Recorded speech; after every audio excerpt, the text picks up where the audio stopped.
Have you ever stopped to think about how many of your daily choices are truly your own? Maybe that outfit you bought, the show you watch every night, or even the career you chose to pursue. Were all these decisions really yours, or is there something deeper shaping your every step? It's not an exaggeration to say that most people live as puppets in an invisible system. From the moment we're born, we're bombarded with messages that program our subconscious, whether through the media, governments, or corporations. But why does this happen? And more importantly, how can we break free from this game? If you think you're in control, let me give you a reality check. There's a meticulous system in place to keep you obedient, consumer-driven, and emotionally vulnerable, all while making you believe you're free. Sounds controversial, doesn't it? But wait until you discover how sound frequencies, cultural narratives, and even your own emotions are used against you. The scariest part? All of this happens without you realizing it, because they know exactly how to manipulate your subconscious. From the moment we're born, an invisible game begins shaping the way we view the world. Childhood, often romanticized as a period of freedom and discovery, is actually the perfect stage for subconscious belief conditioning. Think about the cartoons you watched or the bedtime stories you heard. Who created these narratives? Early on, governments, corporations, and the media start influencing us, not with direct impositions, but with subtly embedded messages in seemingly innocent stories. Take, for example, the idea of being the hard-working hero who achieves everything. It might sound inspiring, but does it program us to accept relentless work as natural? This belief molding extends beyond screens. Think back to school, where we're introduced to concepts of obedience and authority. Sitting in rows, asking for permission even to use the restroom, following orders without question, it all seems normal, right? But these practices create a subconscious pattern of accepting hierarchy and external control. As we grow, we carry these behaviors into the workplace and relationships, believing we must always conform.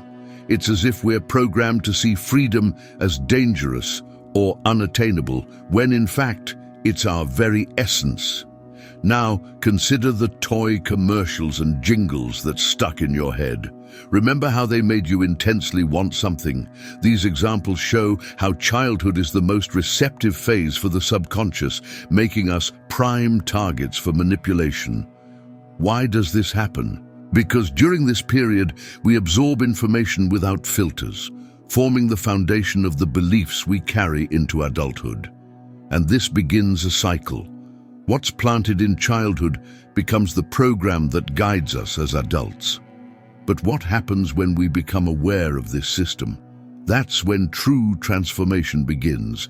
The subconscious is like a silent engine guiding our lives, operating mostly without us realizing it. It processes information, makes decisions, and stores beliefs without rational interference. To give you an idea, it's estimated that 95% of our daily actions are governed by this invisible system. It's like driving a car on autopilot. You don't think about every turn of the wheel, but follow a pre-programmed pattern. And this programming often isn't yours. It comes from childhood, the media, corporations, and even social relationships, shaping how you think and react. Imagine someone constantly exposed to messages of scarcity, like money doesn't grow on trees or hard work is the only way to succeed. These seemingly innocent phrases enter the subconscious as absolute truths. So, even when opportunities for prosperity arise, this person may sabotage themselves unconsciously because their internal programming isn't aligned with abundance. This is the beauty and danger of the subconscious. It doesn't judge. It simply accepts and reproduces what's been installed in it. The good news is that this system can be reprogrammed. Techniques like positive affirmations, meditation, and guided visualizations help insert new patterns, replacing limiting beliefs with ideas that promote freedom and growth. A simple example is starting and ending the day by repeating phrases like, "I am capable," or "My life is in harmony." It might seem trivial, but with consistency, these messages penetrate the subconscious and create new neural pathways. And when we begin mastering this programming, we realize we're more than puppets of imposed beliefs. Which brings us to the next question. How did this programming start? The answer lies in something much broader: cultural conditioning. From the fairy tales we heard as children to the proverbs passed down through generations, cultural and social conditioning is always present, shaping our perception of right and wrong.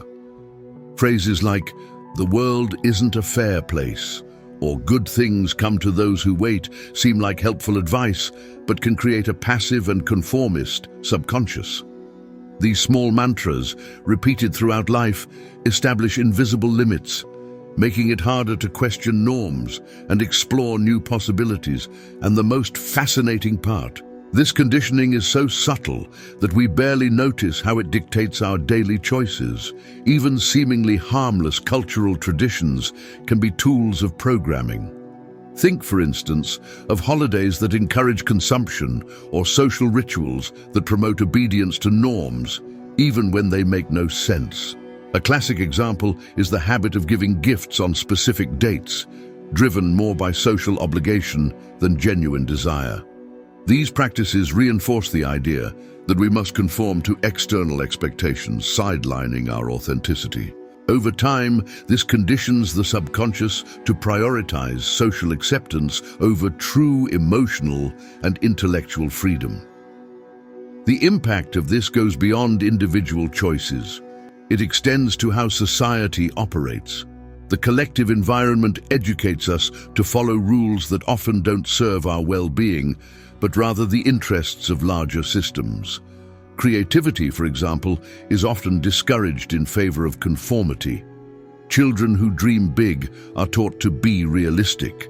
But what if these barriers are just an illusion? This is where we start to understand the role of grand narratives, like the media, which uses these already established beliefs to deepen control over our minds. The media, with its omnipresent reach, is one of the most powerful tools of manipulation ever created. Headlines filled with fear and sensationalist news not only inform, but create a specific emotional state: anxiety. When we're anxious, our ability to think critically diminishes, making us more receptive to subliminal messages and ready-made solutions offered by the same media that created the problem. It's a never-ending cycle. Have you ever found yourself buying something you saw in a commercial right after hearing an alarming news story? That's no coincidence. It's programming. Advertising plays a crucial role in this control. It doesn't just sell products, it sells ideas, emotions, and lifestyles.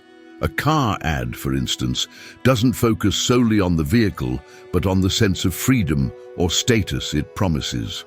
The magic happens when you subconsciously associate that image with desire, often without realizing it. Consumption then ceases to be a rational choice and becomes an emotional response to what was carefully designed to evoke in you. Entertainment, often seen as an escape from reality, also reinforces specific narratives. Think about films that promote the lone hero who saves the day, or TV series that romanticize a consumerist lifestyle. Every script carries messages that shape beliefs and behaviors almost imperceptibly. The question that arises is, if we're so influenced without noticing, what else might be programmed into our minds as we relax in front of a screen? Perhaps the next step to understanding lies in recognizing even subtler traps that control our daily lives, like economic ones. The modern economic system is like an invisible trap. It lures us with promises of financial freedom, but ensnares us in a cycle of debt and consumption. From the first credit cards to unmissable deals, we're constantly encouraged to spend beyond our means. It seems harmless to buy something in installments, but in reality, It creates an illusion of purchasing power while chaining our freedom. Who hasn't found themselves working just to pay bills, believing that one day things will get easier? That day rarely comes because the system isn't designed to set us free, but to keep us controlled. Another aspect of this trap is the worship of work. Phrases like "work hard to achieve your dreams" are repeated like mantras, but few people stop to ask, who really benefits from this? While we dedicate our lives to jobs that drain our energy, corporations and governments reap the rewards. It's like running on a treadmill, a lot of effort, little progress. The idea that we need to accumulate possessions to be happy is reinforced by constant consumption, keeping us locked in a cycle that never truly satisfies. It's a race with no finish line. And the worst part is that these traps start early. Young people are encouraged to take out student loans for college, entering adulthood already burdened with debt. This creates an economic dependency that limits future choices and opportunities. But if we look closer, we see there are alternatives. Practices like financial planning, conscious consumption, and even education about investments can break this cycle. Still, the system knows how to adjust its strategies, and one of them is altering the very harmony of things. This is where frequency manipulation comes in. Did you know that even the sound frequencies around us can be used to manipulate the subconscious? A classic example is the 440 Hz standard tuning widely adopted in modern music. While it seems like a technical choice, theories suggest this frequency may generate tension and disconnection. More natural frequencies, like 432 Hz, are associated with harmony, relaxation, and even healing. Isn't it curious that we've moved away from these vibrations? It's almost as if sound itself is being used to keep us in a state of emotional imbalance. In addition to music, the frequencies emitted by electronic devices also have a direct impact on the mind. The constant sounds of notifications and alarms are designed to capture our attention, creating a vicious cycle of technological dependency. This continuous exposure interferes with our connection to nature and even with our deeper emotions. Have you noticed how difficult it is to relax in absolute silence nowadays? This difficulty results from years of conditioning to the artificial frequencies that shape our environment. But there are ways to reclaim lost harmony.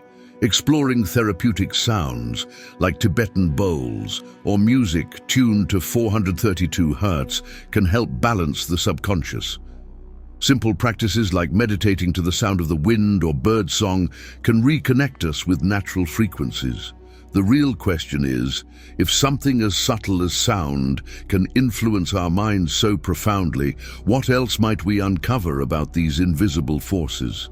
Perhaps the key lies in seeking forms of liberation that don't rely on this system. Freedom begins with something simple, yet powerful: awareness. Recognizing that we've been programmed since childhood, manipulated by the media, and trapped by economic systems is the first step to reclaiming control. When we realize that our beliefs and actions may not genuinely be our own, we create space to reevaluate who we truly are. Meditation, for example, is an accessible practice that allows us to explore the subconscious. Just 5 minutes a day in silence, focusing on your breath, can bring more clarity than you might imagine. It may seem like a small step, but it's the start of a journey towards self-awareness.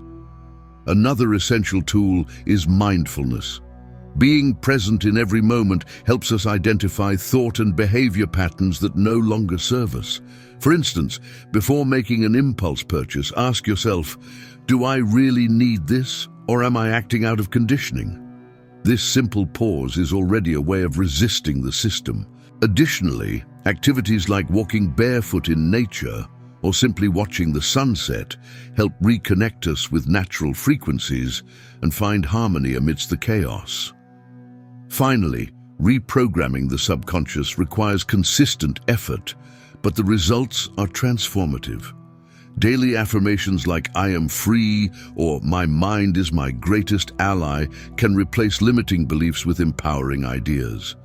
The most important thing to remember is that freedom isn't just physical, it begins within us.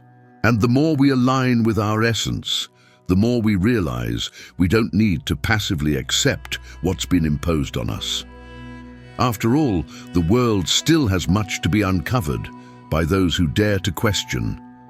And now that you know how your subconscious mind is manipulated, the big question is, what will you do with this knowledge? Will you continue letting imposed narratives define your choices, or will you take control of your life?